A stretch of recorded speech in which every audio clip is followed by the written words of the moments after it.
Hello everyone, welcome back to my channel Lotus Fiction. कैसे हैं आप सब गाइस? चलिए हम लोग अपनी स्टोरी को स्टार्ट करते हैं। सो गाइस, अब तक हमने देखा था कि यान ली विंग से पूछती है ये बेबी किसका है और विंग के पास कोई जवाब नहीं होता, इसलिए विंग अपना सर झुकाकर बैठ जाता है। तब वांग जी आगे आकर कहता है कि बेबी मेरा है, विंग मेरी बेबी से प्रेग्नेंट है। विंग वांग जी की तरफ ऐसी निगाहों से देख रहा था जैसे वो समझने की कोशिश कर रहा हो कि वांग जी कह क्या रहा है। वांग जी अपनी पॉकेट से विंग का वो लॉकेट निकालता है जो अभी भी उसने अपने पास रखा हुआ था, और वो विंग के गले में उस लॉकेट को पहनाते हुए कहता है, वी, तुम इस लॉकेट को उस दिन मेरे पास भूल आए थे। उसकी वजह से मैं तुम्हें ढूंढने की कोशिश कर रहा था और यहाँ तक पहुँच पाया मैं। विंग उस लॉकेट को देखकर पहचान जाता है ये उसी का लॉकेट था, और ये लॉकेट उस दिन से ही गायब था जब विंग वांगजी से मिला था। विंग वांगजी को देख रहा था और बाकी सब लोग उन दोनों को देख रहे थे। यहाँ पर कांग से सैंड्रन को भी बता देते हैं अंकल कुरैन कि विंग प्रेग्नेंट है और वो कैसे प्रेग्नेंट हुआ, उसके साथ क्या कुछ हुआ और उसकी लाइफ कैसे बीती है अब तक की। ये सब सुन के कांग से सैंड्रन को बहुत ज़्यादा गुस्सा आता है और वो ये डिसाइड करती हैं कि वो जियांग्स को भी नहीं छोड़ेंगी, जियांग्स फैमिली भी बर्बाद की जाएगी। यही सब बातें हो रही थी तभी वेंचिंग कहती है, आंटी को देखकर ऐसा क्यों लग रहा है कि ऐसा नेचर किसी और के पास भी है, क्योंकि कांग से सैंड्रन दिखने में बहुत प्यारी थी और उनका नेचर बहुत प्यारा था। बहुत ही इनोसेंट, मासूम सी बच्चों जैसी शरारतें करने वाली कांग से सैंड्रन को एक हफ्ते में सब लोगों ने ऐसे ही देखा था, हंसी मजाक करते, मस्ती करते। लेकिन अभी जो उनका रूप था वो एक डेविल जैसा लग रहा था। उनके फेस को देखकर ही डर लग रहा था। और वेंचिंग तभी कह देती है, ऐसा क्यों लग रहा है जैसे हम में से किसी के पास ऐसा नेचर पहले से ही है। वेंचिंग अपनी तिरछी नज़रों से आयुआन की तरफ देख रही थी। तभी शुयांग बॉल पड़ता है, ऐसा लगता है तुम दोनों रिलेटेड हो, क्यों आयुआन? तो आयुआन अपने सर को हाथ से खुजाते हुए कहता है, रिलेटेड तो हम लोग हैं ही, वो मेरी ग्रैंड माँ है। ये सुनने के बाद वेंचिंग शुयांग के पैर पर एक लात मारती है खींचकर, और शुयांग जो चीख भी नहीं पाता क्योंकि उसे अपने मुंह पर उंगली जो रखनी पड़ती है। विंग सो रहा था और वांग जी उसे घूर कर देख रहा था, ऐसे कि अगर शुयांग चीखता तो वांग जी उसका गला दबा डालता। शुयांग बेचारा अपनी चीख को भी अपने मुंह के अंदर दबा के रखता है और वेंचिंग उसे घूर कर देखती है। यहाँ पर आयुआन को तो पता नहीं था कि वो अडॉप्टेड है या नहीं, लेकिन सब लोग अभी एक गलती कर बैठते। अगर गलती से किसी के मुंह से निकल जाता कि आयुआन अडॉप्टेड है या वो रिलेटेड नहीं है, बात को संभालने के लिए तभी मिंगजी बोल पड़ते हैं, हाँ इस बात में कोई शक नहीं है कि तुम दोनों सच में रिलेटेड हो, तुम सच में आंटी के ही ग्रैंडसन हो, ये बात प्रूफ हो गई है। उनके जैसा ही नेचर तुम्हारा भी है युआन। तो युआन स्माइल करता है और कांग से सैंड्रन भी युआन को देखकर स्माइल करती हैं।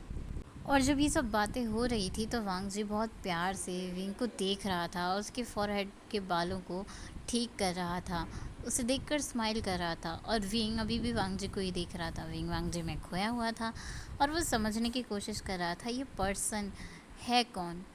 अंकल कुरैन बातों को नोटिस कर लेते हैं और वो कहते हैं, बी आइंग, क्या तुमने पहचाना नहीं? विंग कन्फ्यूजनली अंकल कुरैन की तरफ देखता है। तब अंकल कुरैन कहते हैं, ये तुम्हारे लानसान गगा हैं।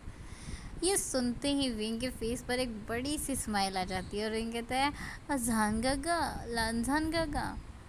वांग जी भी स्माइल करता है विंग के मुंह से इतने दिनों बाद अपना नाम सुनकर। वांग जी को लानसान बस उसकी मदर और आइंग यानी कि विंग बुलाया करता था जब विंग छोटा था।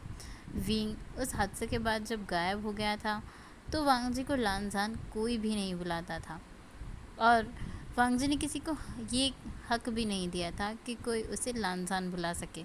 मगर फिर भी उसके दोस्त कभी कभी उसे लानसान बुलाया करते थे, और उसके कोल्ड एक्सप्रेशन को देख लेने के बाद वो उसे लानसान बुलाकर दोबारा नहीं पुकारते थे, क्योंकि उन्हें पता था वांग जी को लानसान सुनना पसंद नहीं है उन लोगों से। विंग जब ये सुनता है बहुत खुश हो जाता है। अब अंकल कुरैन विंग और वांग जी को अकेले में टाइम बिताने के लिए छोड़ देते हैं और बाकी सब से कहते हैं अब चलो यहाँ से बाहर चलो, विंग को रेस्ट करने की ज़रूरत है। सभी लोग उस रूम से बाहर चले गए थे। कांग से सैंडन भी बाहर चली गई थी क्योंकि वो चल फिर सकती थी। जाते वक्त शुयांग और वेंचिंग एक दूसरे से लड़ झगड़ रहे थे। वेंचिंग शुयांग को मार रही थी और शुयांग वेंचिंग से बचने के लिए अपने हाथों को आगे कर रहा था। वेंचिंग मारते हुए कह रही थी तुम बेवकूफ़ हो, तुम्हारा दिमाग कहाँ है।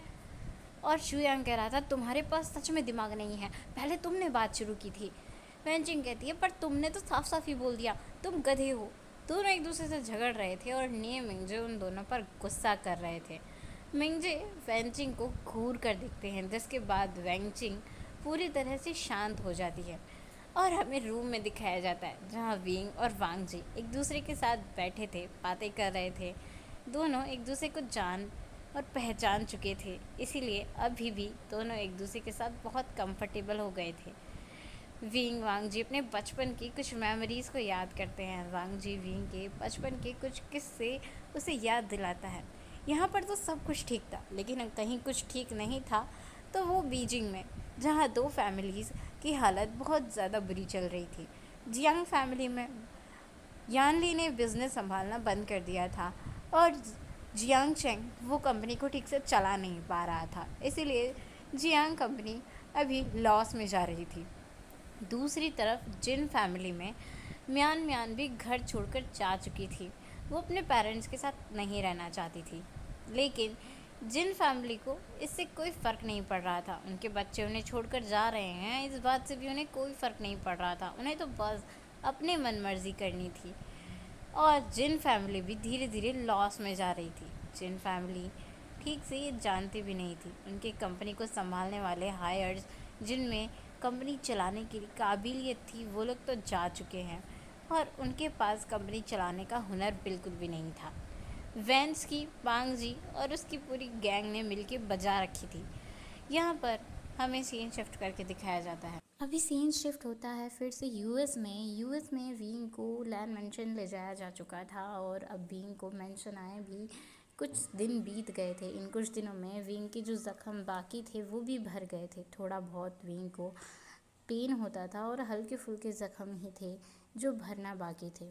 अब मेंग्याओ विंग को बिठाकर एक काउच पर उससे पूछ रहा था, मुझे बताओ ये निशान तुम्हारी बैक पे किस चीज़ के हैं।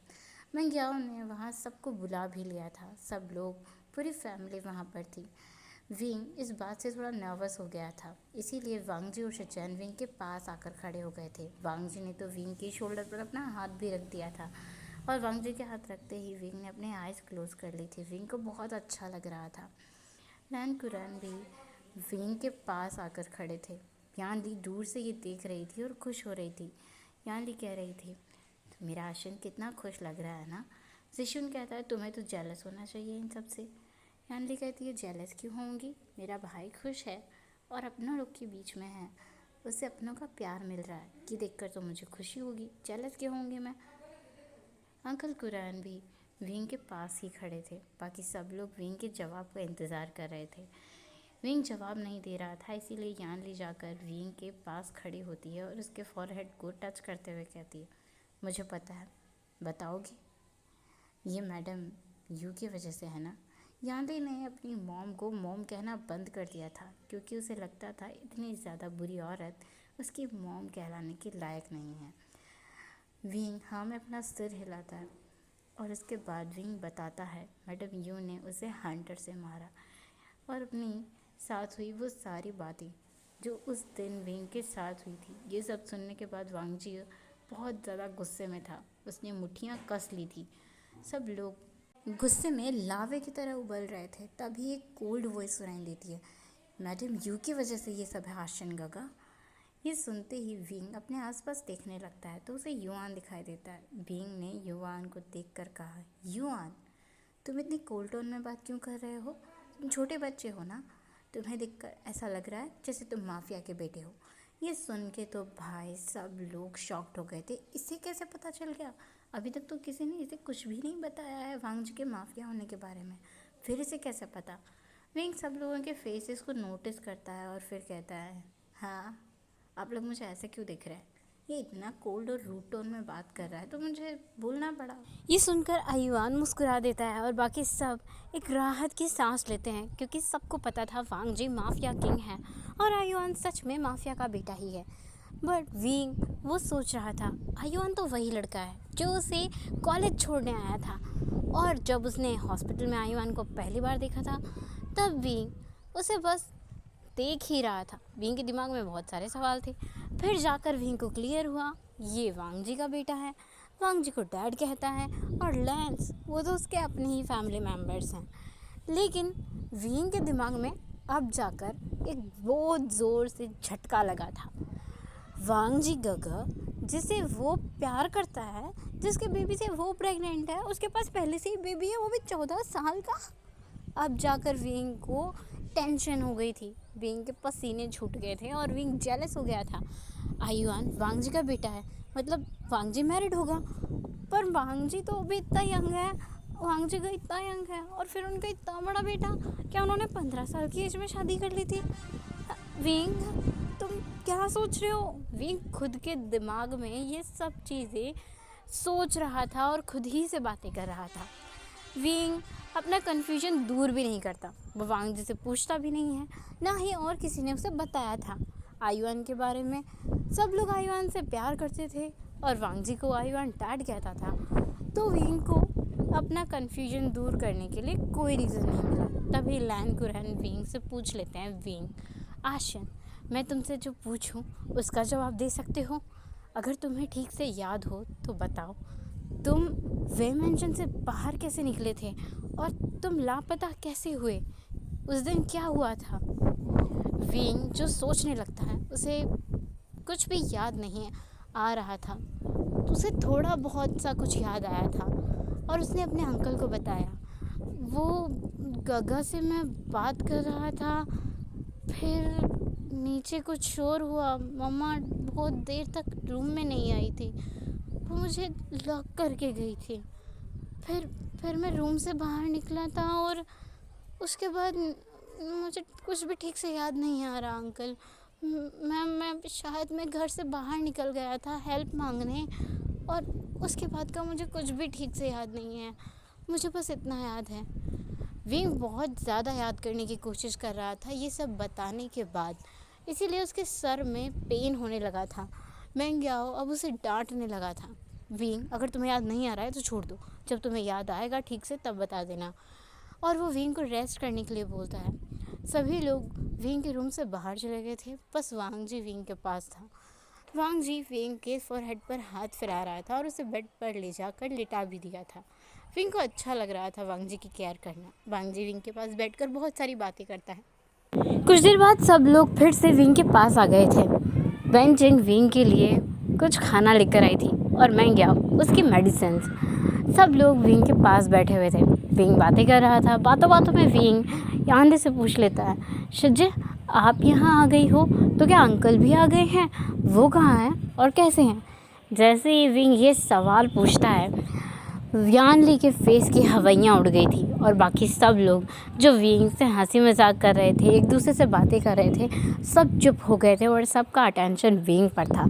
यानली कोई जवाब सोच नहीं पा रही थी। विंग फिर से पूछता है, क्या हुआ शिजे, क्या सोच रही हैं आप? आपने मुझे जवाब नहीं दिया। इतने में ही जिन जिशन बोल पड़ता है, विंग क्या तुम्हें सच में अपने अंकल से मिलना है? जैसे ही जिन जिशन एक तिरछी स्माइल के साथ विंग की तरफ देखकर ये पूछता है, विंग चिढ़ते हुए कहता है, पिकॉक तुम चुप करो, तुम हमेशा ही बकबक करते रहते हो, मैंने तुमसे नहीं पूछा है, मैंने शिजे से पूछा है। जिन जिशन विंग की तरफ देखकर कहता है, मैं तुम्हें पिकॉक कहाँ से लगता हूँ यार, मैं इतना दिखते में अच्छा खासा हूँ, अच्छा खासा कमाता हूँ, मैं इतना वेल मैनर्ड पर्सन हूँ और मैं तुम्हें पिकॉक दिखता हूँ? क्या मेरे पीछे पंख लगे हुए हैं जो मैं पिकॉक दिखता हूँ? जिन जिशियन विंग की तरफ अपनी बैक करके अपने दोनों बम्स को निकाल के दिखा रहा था और ये देखने के बाद बाकी के सारे लोग हंस हंस कर पागल हो गए थे और विंग जो खुद अपनी हंसी नहीं रोक पा रहा था, विंग भी हंस पड़ा था। इतने में ही विंग कहता है, हाँ हाँ हाँ तुम्हारे पीछे पंख नहीं लगे हुए हैं, लेकिन तुम्हारी शक्ल पिकॉक की चोंच जैसी दिखती है। दोनों झगड़ रहे थे और विंग भूल गया था कि वो क्या पूछ रहा था। यानली ने राहत की सांस ली और वांग जी की तरफ देखा। वांग जी ने भी एक राहत की सांस ली। बाकी उन लोगों के बीच का झगड़ा सब लोग एंजॉय कर रहे थे और सब हंस रहे थे। इतने में ही रूम में जिंगी आ गया था।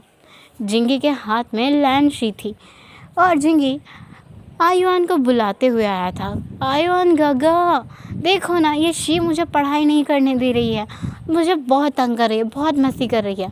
आयुआन पीछे पलट कर देखते हुए कहता है, हाँ जिंगी, तुम कब से पढ़ने लग गए? आयुआन क्यूटली जिंगी से पूछ रहा था। उसने अपने दोनों हाथ कमर पर रखे हुए थे, जैसे सच में वो उसका बड़ा भाई ही है और उसे डांट लगा रहा है। लेकिन दोनों भाई दिखने में बहुत प्यारे लग रहे थे। जिंगी जवाब देते हुए कहता है, गगा, आप ना सच में मुझे कभी कभी बहुत अनोइंग करते हो। मैं पढ़ता भी हूँ, हाँ, मुझे ज़्यादा पढ़ना पसंद नहीं है आपकी तरह, लेकिन मैं कभी कभी पढ़ता हूँ। तब तक एक सर्वेंट आ गई थी और उसने लैंसी को अपने गाँव में कैरी कर लिया था। इतने में ही जिंगी नोटिस करता है उनके घर में कुछ नए लोग हैं। कांग से सैंड्रन, वींग, जियांग यानली, जिंदिशन। जिंगी पूछता है, ये प्रिटी गगा कौन है और ये आंटी? नहीं, ये प्रिटी ग्रैनी कौन है? ये ग्रैनी जैसी दिख रही हैं। कांग से सैंड्रन ये सुनने के बाद कहती है, हाँ, क्या मैं तुम्हें ग्रैनी दिख रही हूँ? तो लैंड ग्रैन अपनी बहन को टीज़ करते हुए कहते हैं, कांग से, तो क्या अब ये तुम्हें दीदी कह के बुलाएगा? ये सुनकर सब लोग अपनी तिरछी आंखों से कुरैन को देख रहे थे। सबका मुंह खुला हुआ था। सब सोच रहे थे, क्या अंकल ने मजाक किया अभी? वांग जी और शिचैन के दिमाग में भी घंटियां बज रही थी, क्या हमारे अंकल ऐसे मजाक भी कर सकते हैं? और लैंड कुरैन उन सबको अब घूर कर देखते हैं और कहते हैं, क्या मैं तुम लोगों के साथ मजाक नहीं करता? इसका मतलब ये नहीं है कि मैं अपनी छोटी बहन के साथ भी मजाक नहीं करूँगा। घूरना बंद करो। सब लोगों के मुंह बंद हो गए थे और आंखें नीचे। अब कांग से सैंड्रन शिचैन से पूछती है, शिचैन, ये दोनों बच्चे कौन हैं? मैं कब से देख रही हूँ, ये तुम्हें डैड और मेंग्याओ को मॉम कहते हैं। शिचैन बताते हैं, आंट, ये मेरा और मेंग्याओ का अडॉप्टेड सन है चिंकी, और वो जो है लैन शिया, वो हमारी अपनी बच्ची है। ये सुनने के बाद कांग से सैंड्रन थोड़ा शॉक्ड हो जाती हैं और फिर वो मेंग्याओ की तरफ देखने लगती है, जैसे वो क्वेश्चन पूछना चाहती हूँ। तो मेंग्याओ कहता है, हाँ, वो मेरी अपनी बच्ची है, मैंने उसे बर्थ दिया है। ये सुनकर कांग से सैंड्रन बहुत खुश हो जाती हैं और वो 1 मिनट के लिए अपने ब्रदर की तरफ देखती हैं। लैन कुरैन कहते हैं, हाँ, वो लैन ब्लड लाइन से है, मेंग्याओ ने उसे खुद से कैरी किया है। उसने मेल प्रेगनेंसी पर काफ़ी पढ़ाई और रिसर्च की है। लैन खुश होते हुए कहती है, अरे वाह, मुझे तो लगा था बस मेरा आशियन ही एक है जो पूरे वर्ल्ड में सबसे स्पेशल होगा, पर मुझे नहीं पता था मेरे आशियन की तरह तुम भी इतने खास हो मेंग्याओ। मेंग्याओ ब्लश करने लगता है और शिचैन स्माइल करते हैं। सब लोगों की बातें ऐसे ही चल रही थी। विंग हंस रहा था, सबसे बातें कर रहा था और वो अपना सवाल तो भूल ही गया था। जियांग यानली इससे बहुत खुश हो गई थी, लेकिन यहाँ पर कोई था जो घूर घूर कर वांग जी को देखे जा रहा था, क्योंकि वांग जी विंग के फेस को देखे ही जा रहा था और देखने में इतना खो गया था कि अब तक तो वो विंग की सांसें और पल के भी गिन के बता सकता था कि विंग ने कितनी बार सांसें ली और कितनी बार पल की झपकाई। तभी आयुआन जो वांग जी को घूर रहा था वो वांग जी पर चिल्लाता है, डाडा, और सब लोग चुप हो जाते हैं। सबकी नज़रें आयुआन पर थी, वांग जी की नज़रें भी आयुआन पर थी। आयुआन अपने डाडा से कहता है, डाडा, आपने अभी तक शियान गगा से माफ़ी नहीं मांगी है ना? उतरो नीचे, उतर जाओ नीचे, बिल्कुल दूर हो जाओ उनसे। वांग जी उतरता हुए कहता है, पर मैंने किया क्या है और किस बात की माफ़ी? आयुआन घूरते हुए कहता है, डाडा, आपने अभी तक शियान गगा को बताया नहीं है ना कुछ भी? अभी के अभी उन्हें बताओ, उनसे माफ़ी मांगो और उनकी सारी कन्फ्यूजन को दूर करो, और उसके बाद आपका पनिशमेंट भी बाकी है। ये सुनते ही तो वांग जी के पसीने छूट गए थे। वांग जी आयुआन से कहते हैं, पनिशमेंट किस बात की है? आयुआन और वांग जी कहते हैं, आयुआन, पर मैंने तुम्हारी मम्मा को धोखा नहीं दिया है ना? ये वही तो है, दोनों सेम पर्सन थे, अब मुझे किस चीज़ की पनिशमेंट दोगे तुम? जैसे ही वांग जी मामा वर्ड बोलता है, विंग के दिमाग में फिर से टन करके बजता है, वांग जी की वाइफ, आयुआन की मम्मा। क्या वांग जी की वाइफ यहाँ पर है? तो वो सबको देखता है, इनमें से कौन वांग जी की वाइफ होगा या होगी। सो वी वांग जी और आयुआन की तरफ देखते हुए ही आयुआन से पूछ लेता है, आयुआन वैसे यहाँ पर सब लोग तो हैं मगर मैंने तुम्हारी मामा को नहीं देखा, तुम्हारी मामा कौन है और कहाँ है?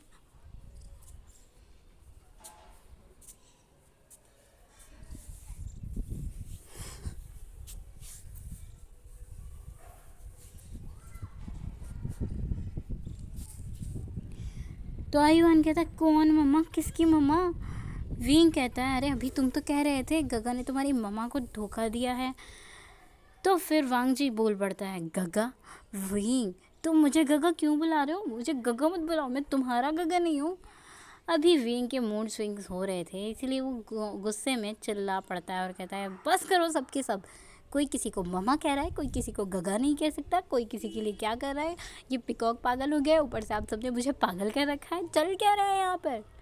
जैसे ही विंग ये चिल्लाता है, सबके सब चुप हो जाते हैं। बस एक वेंचिंग ही थी जिसके मुंह से ये निकल गया था, ये क्या पागल खाना है? मुझे लगता है पागल खाने में फ़ोन करके मुझे कुछ लोगों को बुलाना पड़ेगा, क्योंकि यहाँ पर कुछ लोग हे गाइस, आज के लिए बस इतना ही। हम मिलेंगे नेक्स्ट पार्ट में। तब तक के लिए आपको वीडियो कैसा लगा प्लीज़ कमेंट करके ज़रूर बताना। Thank you for watching. Bye bye.